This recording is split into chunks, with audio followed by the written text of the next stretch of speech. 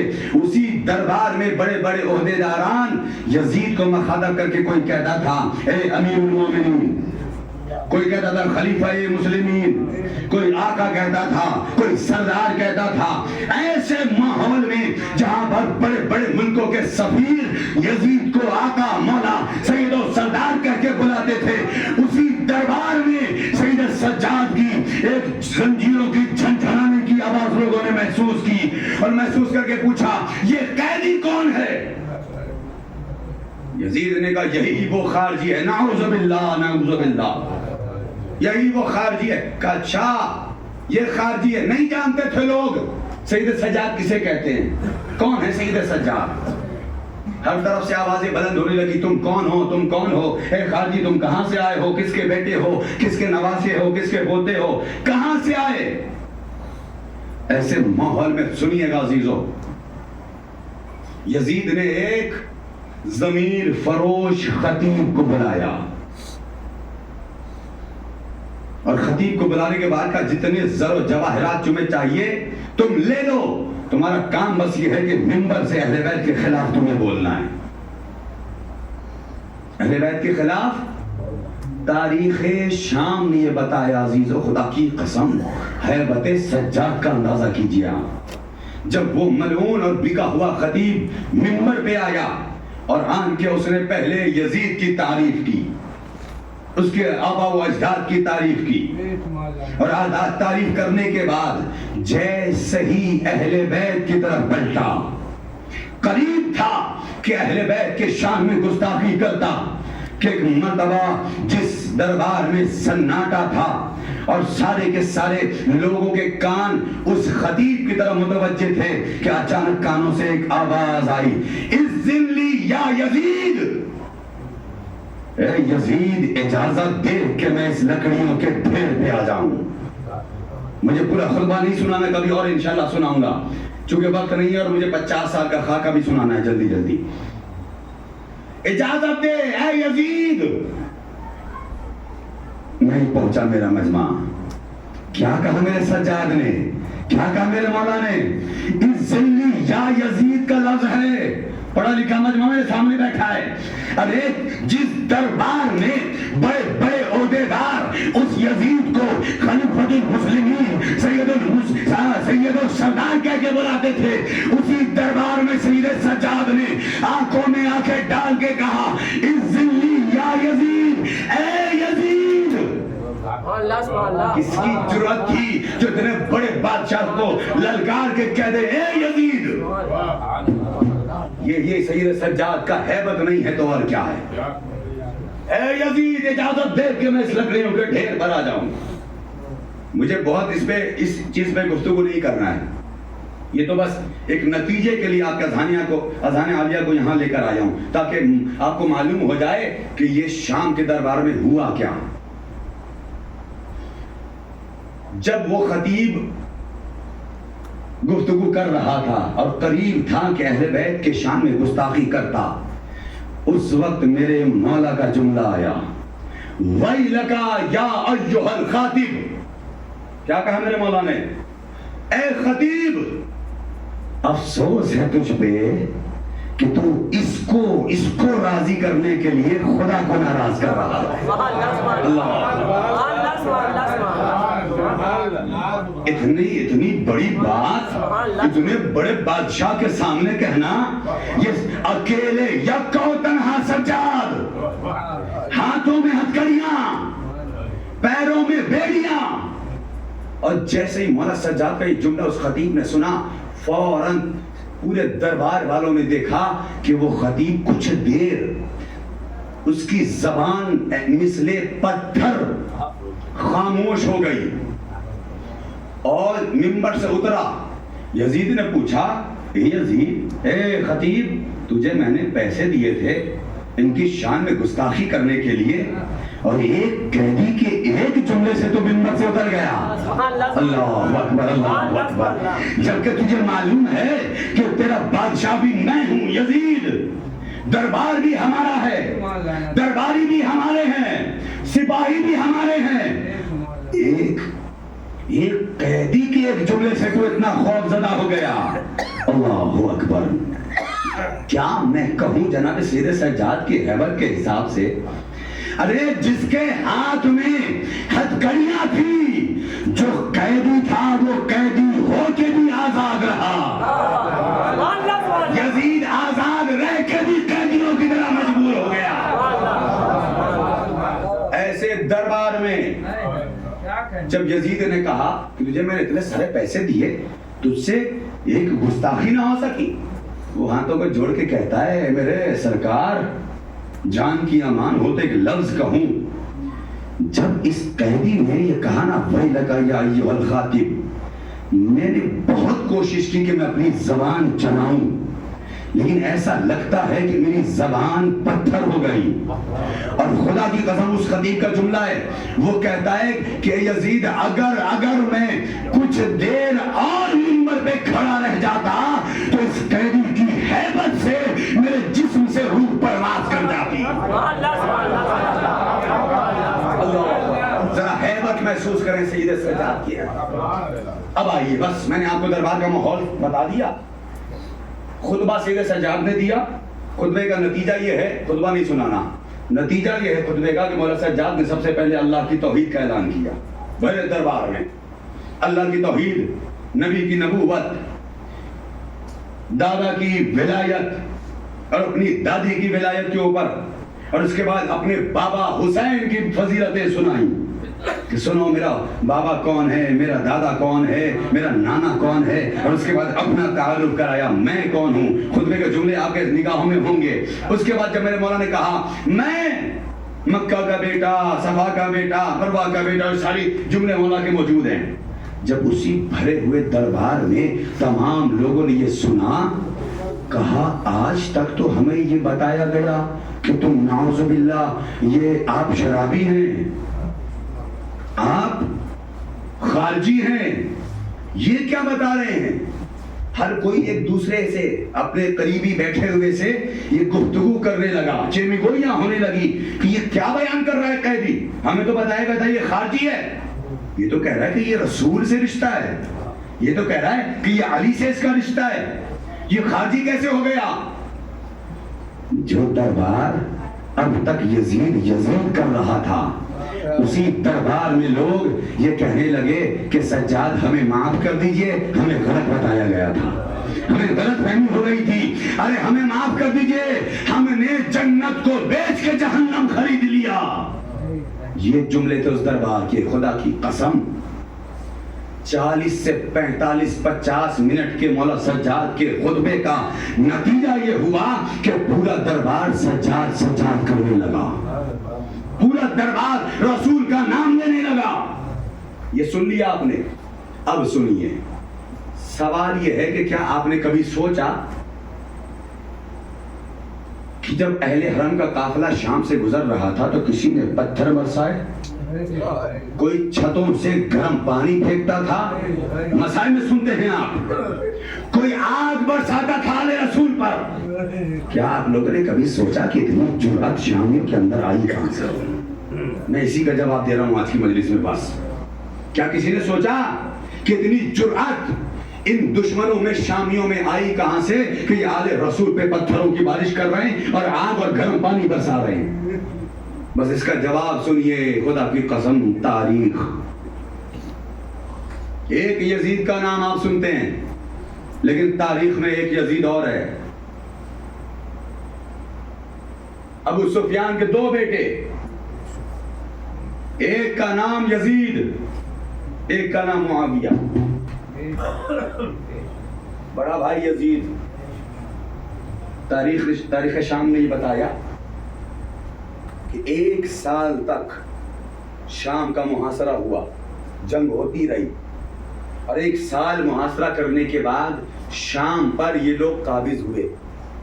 اور جب یہ قابض ہوئے تو اس وقت یزید جو معاویہ کا بڑا بھائی تھا، اس کو شام کا گورنر معین کیا گیا۔ سنیے گا، شام کا گورنر 14 ہجری سے شام کا گورنر یہ طے ہوا۔ 14 ہجری سے لے کر 18 ہجری تک یزید شام میں گورنر کی حیثیت سے رہا، اور 18 ہجری میں سے طاعون کی بیماری ہوئی اور یہ واصل جہنم ہوا۔ جب یہ واصل جہنم ہوا تبھی خلیفہ دوم نے معاویہ کو شام کا گورنر معین کیا۔ کہاں کا؟ شام کا گورنر معین کیا۔ نتیجہ دوں گا انشاءاللہ، سنیے گا، تاریخ سنا رہا ہوں۔ سن 14 ہجری سے سلسلہ شروع ہوا، معاویہ کا بڑا بھائی، اس نے 4 سال، پھر 18 ہجری سے معاویہ گورنر بنا 35 ہجری تک۔ 35 ہجری میں اب یہاں زمانہ بدلا، جنگ صفین اور جنگ غالباً خندق، احزاب، یہ سب جنگیں ہوئیں، اور اس کے بعد امام حسن کا جب زمانہ آیا تو سن 40 ہجری میں، سن 41 ہجری میں امام حسن سے صلح ہوئی، اور صلح ہونے کے بعد یہ سب جب نتیجہ سامنے آ گیا، پوری تاریخ آپ کے سامنے ہے، وہ شام کا گورنر نہیں بلکہ حاکم بن گیا، عہدہ بڑا، حاکم بن گیا۔ سن 60 ہجری تک اس کی حکومت رہی شام میں بحیثیت حاکم۔ کتنے؟ سن 60 ہجری تک۔ اب آپ انصاف سے بتائیے، سن 60 ہجری سے لے کر 61 ہجری میں کربلا رونما ہوا، سن 61 ہجری تک کتنا عرصہ گزرا ان کی حکومتوں کو شام میں؟ سن 14 سے 61 تک کون بتائے گا؟ میتھمیٹکس والے نوجوان حضرات۔ 47، چلیے 47 سال۔ 47 سال کس کی حکومت رہی شام میں؟ دشمن اہل بیت علیہ السلام کی۔ اب نتیجہ دوں گا، شاید کہ اب تک کی مجلس ایک طرف ہو اور یہ نتیجہ آپ کے لیے ایک طرف ہو۔ 47 سال باطل حکومتوں نے بس ایک کوشش کی کہ اہل بیت سے شامیوں کو دور کیا جائے۔ کوششیں سن لیجئے، 3-4 مثالیں بس دے رہا ہوں 2 سے 3 منٹ میں، جلدی پھر اپنے موضوع کو مختصر کروں گا۔ پہلی مثال سنیے، خدا لعنت کرے ملعونوں پر۔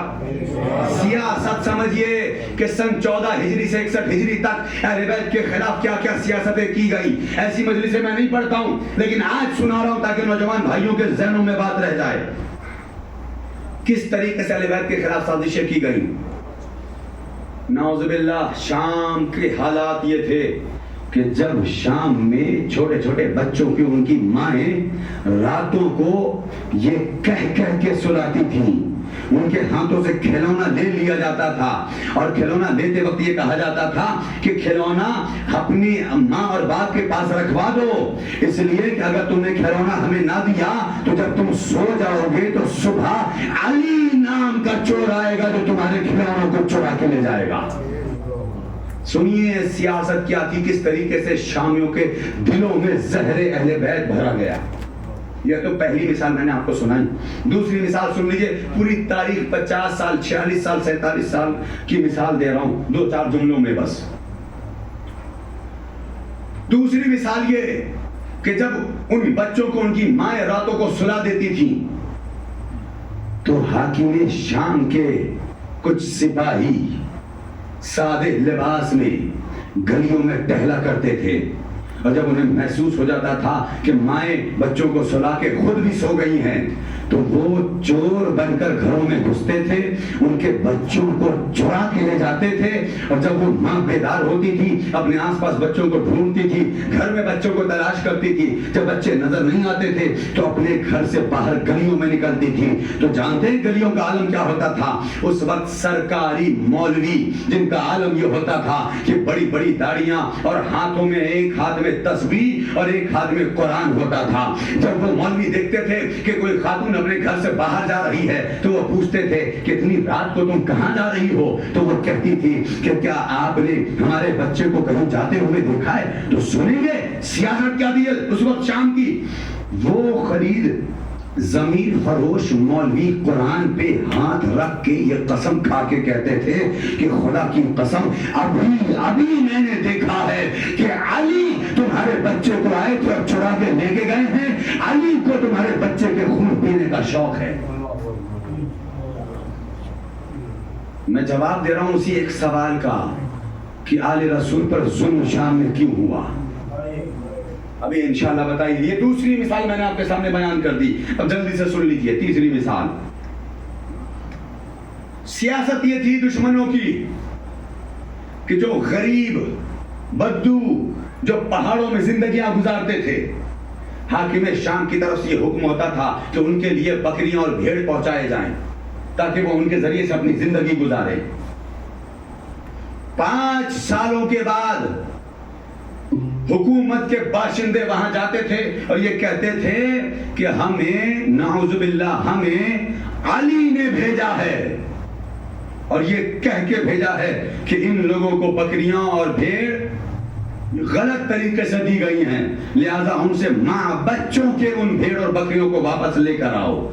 سیاست نہیں سمجھے آپ؟ ارے سیاست یہ ہوتی تھی کہ جب دیا جاتا تھا تو حاکم شام کا نام لیا جاتا تھا, اور جب چھینا جاتا تھا تو علی کے نام سے چھینا جاتا تھا. اب آپ انصاف سے بتائیے, آپ فیصلہ کریں, صاحبان علم یہاں بیٹھے ہیں, بزرگان یہاں بیٹھے ہیں, آپ مجھے بتائیے کہ جن ماؤں کی آغوش سے یہ کہہ کے بچے چھین لیے جائیں کہ علی نے چرایا ہے, آپ مجھے بتائیے وہ مائیں علی سے محبت کریں گی یا نفرت کریں گی؟ جن جوانوں سے یہ روزگار ان کا چھین لیا جائے, وہ جوان نام علی سے نفرت کریں گے یا محبت کریں گے؟ یہی وجہ تھی کہ شام کے بچوں کا عالم یہ تھا کہ جب وہ گھروں سے باہر نکلا کرتے تھے نا تو دیواروں پر علی لکھ کر پتھر مارا کرتے تھے, اور پتھر مار مار کے یہ کہتے تھے کہ کاش یہ علی نام کا شخص میرے سامنے آئے, اس نے میرے بھائی کو مارا ہے, یہ میرے بھائی کا قاتل ہے. کیوں؟ اس لیے کہ وہ مائیں ان بچوں کی پرورش کرتی تھی کہ علی نام کے چور نے, علی نام کے شخص نے تمہارے بھائی کو مارا ہے, تمہارے بھائی کا قاتل ہے. اب آپ انصاف سے بتائیے گا کہ سن 14 ہجری سے جب یہ سیاستیں شروع ہو گئی تو سن 61 ہجری میں جو ابھی سن 14 میں بچے تھے 61 میں ان کی عمر کیا ہوگی؟ سن 62 ہجری میں ان کی عمر کیا ہوگی؟ وہی بچے 40 سے 50 برس کے تھے, وہی بچے 35 سے 30 برس کے تھے. دشمنی اہل بیت دل میں بھری ہوئی تھی. اللہ اکبر. لیکن خدا کی قسم جملہ کہنے جا رہا ہوں, مولا سجاد کی عظمتوں پر لاکھوں سلام. شاید کہ میرے اس مختصر مجمع کوئی جملہ پسند نہ جائے. خدا کی قسم یزید کی 47 سالہ باطل حکومتوں کو جو دربار یزید میں صرف 47 منٹ میں پلٹ کے رکھ دے اسے سجاد کہا جاتا.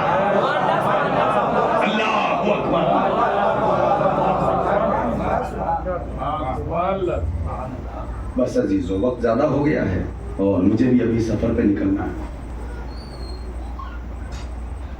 یہ ہے نام علی سے بغض. لیکن خدا کی قسم دنیا کیا سمجھے گی مولا حسین کو؟ جب یزید ولید کے دربار میں جناب علی اکبر آئے تو ولید نے پوچھا تمہارا کیا نام ہے؟ جناب علی اکبر نے کہا میرا نام علی ہے۔ کہ تمہارے بھائی کا نام کیا ہے؟ کہا علی ہے۔ بڑے بھائی کا نام کیا ہے؟ علی ہے۔ چھوٹے بھائی کا نام کیا ہے؟ کہا علی ہے۔ جھنجھلا کے کہتا ہے کیا تمہارے یہاں سارے علی ہیں؟ خدا کی قسم جناب علی اکبر کا تابوت آپ ابھی زیارت کریں گے انشاءاللہ۔ جناب علی اکبر کی ذات اور جناب علی اکبر کے فضائل کے لیے اگر دو جملے میں کہوں تو جناب علی اکبر اس حسین شخص کا نام ہے۔ میں نے ابھی 2-3 دن پہلے جو آپ کی مجلس پڑھی اس میں ایک جملہ کہا تھا کہ جناب عباس اور جناب علی اکبر کے حسن کا عالم یہ تھا کہ اگر دونوں ایک ساتھ مدینے کی گلیوں میں نکل جایا کرتے تھے تو مدینے والے جو بیٹھے ہوتے تھے کھڑے ہو کے کہتے تھے دیکھو دیکھو کتنا حسین شخص جا رہا ہے، کتنا خوبصورت شخص جا رہا ہے۔ اور تبھی یہ روایت لکھتا ہے کہ جب کبھی بھی عباس و علی اکبر اگر ایک ساتھ گزر جاتے تھے اور دکاندار کے ہاتھوں میں ترازو ہوتا تھا تو ترازو ٹوٹ جاتا تھا اور کہتا تھا دیکھو دیکھو عباس و علی اکبر جا رہے ہیں، تو کوئی کہتا تھا نہیں عباس و علی اکبر نہیں بلکہ ایسا لگتا ہے کہ وہ علی جا رہے ہیں۔ ہم شبیہ نبی کا نام ہے علی اکبر۔ سخاوت کا عالم یہ تھا کہ جناب علی اکبر اپنے راتوں کو شب کے اندھیرے میں چراغ روشن کر کے آگ جلایا کرتے تھے تاکہ اس آگ کے دھوئیں اور روشنی سے اگر کوئی رات کو کوئی مسافر گزرتا ہو تو وہ اس روشنی سے ہمارے گھر پر آ جائے اور ایک وقت کھانا کھلانے کا شرف مل جائے۔ اللہ اکبر، شبیہ نبی ایسے نہیں کہا گیا ہے، یہ جملہ ہے مولا حسین کا جملہ ہے کربلا میں جو مولا نے کہا خلقاً و خلقاً و منطقاً، میرے لال تم اخلاق اور کردار کے اعتبار سے بھی نبی جیسے ہو، گفتار کے اعتبار سے بھی نبی جیسے ہو، شکل و صورت کے اعتبار سے بھی نبی جیسے ہو۔ اللہ اکبر، جو علی اکبر ہو بہو اتنا نبی سے مل رہا ہے پھر بھی ان مسلمانوں نے علی اکبر پر رحم نہ کیا۔